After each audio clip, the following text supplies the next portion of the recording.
BJP की सरकार ने असंगठित अर्थव्यवस्था पर आक्रमण किया है और आपको गुलाम बनाने की कोशिश की जा रही है। 2008 में जबरदस्त आर्थिक तूफान आया, पूरी दुनिया में आया, अमेरिका में, जापान में, यूरोप में, चाइना में, सब जगह आया। अमेरिका के बैंक गिर गए, कंपनियां बंद हो गई, एक के बाद एक कंपनी की लाइन लग गई, बंद हो गई। यूरोप के बैंक गिरे, मगर हिंदुस्तान को कुछ नहीं हुआ। यूपीए की सरकार थी, प्रधानमंत्री जी के पास गया और मैंने उनसे पूछा, मनमोहन सिंह जी बताइए, पूरी दुनिया में आर्थिक नुकसान हुआ है, हिंदुस्तान को कोई असर नहीं हुआ, कारण क्या है? मनमोहन सिंह जी ने कहा, राहुल, अगर हिंदुस्तान की अर्थव्यवस्था को समझना चाहते हो तो यह समझना होगा कि हिंदुस्तान में दो अर्थव्यवस्थाएं हैं। पहली असंगठित अर्थव्यवस्था और दूसरी संगठित अर्थव्यवस्था। संगठित अर्थव्यवस्था में बड़ी कंपनियां, नाम आप जानते हो। असंगठित अर्थव्यवस्था में किसान, मजदूर, छोटे दुकानदार, मिडिल साइज कंपनीज।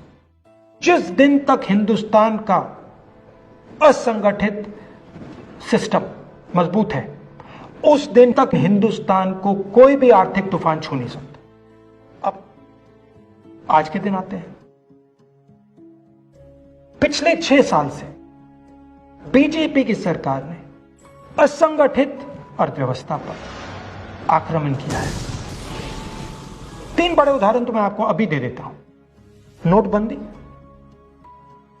गलत जीएसटी और लॉकडाउन।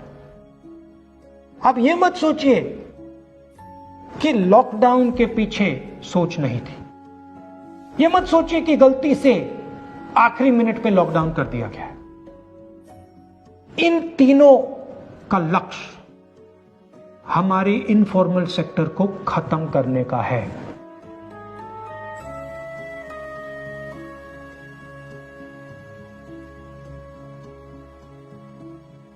प्रधानमंत्री जी को अगर सरकार चलानी है, मीडिया की जरूरत है, मार्केटिंग की जरूरत है। मीडिया और मार्केटिंग 15-20 लोग करते हैं। इनफॉर्मल सेक्टर में पैसा है, लाखों करोड़ रुपए, जिसको ये लोग छू नहीं सकते।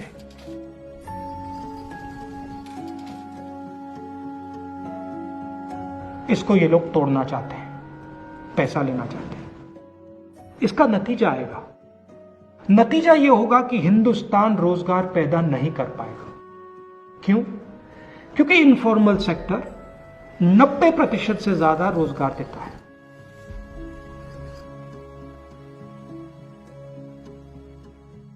जिस दिन इनफॉर्मल सेक्टर खत्म हो गया, नष्ट हो गया, उस दिन हिंदुस्तान रोजगार पैदा नहीं कर पाएगा।